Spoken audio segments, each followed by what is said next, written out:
Je vous remercie, Monsieur Barrot. La parole est à Madame la Présidente Valérie Rabault pour le groupe socialiste et apparenté pour une durée de 5 minutes. Monsieur le Président, Messieurs les ministres, Monsieur le Président de la Commission des finances, Monsieur le rapporteur général. Le coronavirus constitue une crise sanitaire épouvantable pour notre pays et pour de nombreux pays. Son corollaire est une crise économique et peut-être aussi financière. Pour commencer à endiguer la crise économique, le gouvernement débloque un plan économique d'urgence qui trouve sa traduction dans ce projet de loi de finances rectificatif. S'il fallait résumer ce plan, il contient 3 types de mesures. Une garantie d'État pour les entreprises, un décalage de trésorerie pour le paiement des cotisations sociales sur 2 mois, des aides à hauteur de 6,5 milliards d'euros, 5,5 milliards d'euros pour financer le chômage partiel et 1 milliard pour le fonds de soutien aux entreprises, 750 millions étant financés par l'État. En parallèle, votre projet de loi de finances rectificative propose une projection des baisses de recettes fiscales et sociales et il intègre également des moindres recettes de privatisation, résultant sans doute de votre renoncement bienvenu à privatiser les aéroports de Paris. Alors, ça a été dit par plusieurs avant moi, nul ne peut prédire l'ampleur de la crise économique qui s'annonce. Mais si nous voulons limiter l'ampleur de cette crise économique, il faut agir tout de suite. Sur cette question de trésorerie, la garantie de l'État que vous proposez est une bonne chose. Mais messieurs les ministres, comme je l'ai interrogé ce matin, monsieur le Premier ministre, le report de cotisation pour celles et ceux qui n'ont plus d'activité du fait de la fermeture des restaurants, par exemple, n'est qu'une demi-mesure. Il vaudrait mieux, sur les 2 mois qui s'annoncent, envisager une annulation de ces cotisations et pas un report. Nous l'avons vu en 2008.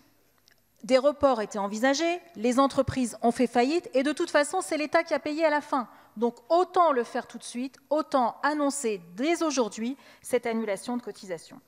Enfin, évidemment, nous soutenons la création du fonds d'urgence que vous proposez, même si nous aurons des amendements pour pouvoir le rehausser. Mais messieurs les ministres, je voudrais vous interroger sur ce qu'il n'y a pas dans ce projet de loi de finances rectificative. Tout à l'heure, le ministre de l'Action et des Comptes publics nous a parlé de 2 milliards d'euros pour les hôpitaux. Personne ne les a vus. Moi, je souhaiterais que vous nous montriez où ils sont. Il y a une urgence qui est à nos portes. Il faut pouvoir recruter des personnels tout de suite. Dans les blocs de réanimation, il faut 1,5 soignant pour 2 malades. Dans les autres services qui ne sont pas de la réanimation, il faut 1 soignant pour 5 malades. C'est tout de suite. Pour avoir échangé avec des responsables dans les hôpitaux et aussi dans les cliniques, le vivier de recrutement est là. Il suffit, messieurs les ministres, que vous l'actionniez. Donc dites-nous, je vous en prie aujourd'hui, où se trouvent ces 2 milliards d'euros, parce que ce matin en commission, nous ne les avons pas trouvés. En relisant le texte, le projet de loi, nous ne les avons pas trouvés non plus. Et je crois là qu'il y a urgence. Si les professionnels achètent 10 000 respirateurs de plus au gré de l'évolution de la crise, il faut qu'il y ait des personnels pour les faire fonctionner. Sinon, cela ne servira à rien. Et nous aurons un désastre qui se produira dans les établissements hospitaliers. Même si, vous l'avez rappelé à plusieurs reprises, le projet de loi de finances rectificatif n'est pas un texte à objectif sanitaire, il en est néanmoins la traduction budgétaire. Donc nous aurions souhaité que ce PLFR donne aussi un éclairage particulier à la question des moyens que vous mettez pour la production des masques et des tests. J'ai aussi posé une question ce matin à monsieur le Premier ministre. Enfin, nous vous avons demandé, via ma collègue Christine Pires-Beaune, de revenir sur le jour de carence pour les fonctionnaires qui sont touchés par le coronavirus. Dans le privé, il n'y a pas de jour de carence. Là, il serait important, messieurs les ministres, que vous fassiez un geste. Ce serait de manière temporaire. Je ne veux pas vous remettre toute votre doctrine en cause, mais là, il y a urgence. Il y a de nombreux fonctionnaires qui ont été concernés et qui sont touchés par le coronavirus.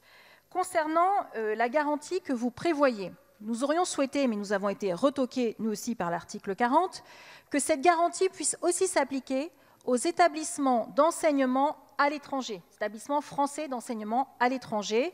Messieurs les ministres, si là-dessus vous pouviez nous rassurer, je pense que ce serait bienvenu. En conclusion, Monsieur le Président, un PLFR n'a bien sûr pas vocation à régler tous les sujets, mais il a vocation à régler l'urgence. Donc je souhaiterais, messieurs les ministres, que vous nous donniez des précisions renseignées sur les 2 milliards d'euros que vous avez évoqués et qu'à ma connaissance, personne n'a trouvé. Il y a un vivier de personnel qui peut être recruté tout de suite. Il faut qu'il soit recruté tout de suite. Il faut que vous activiez l'ensemble des crédits budgétaires qui sont nécessaires.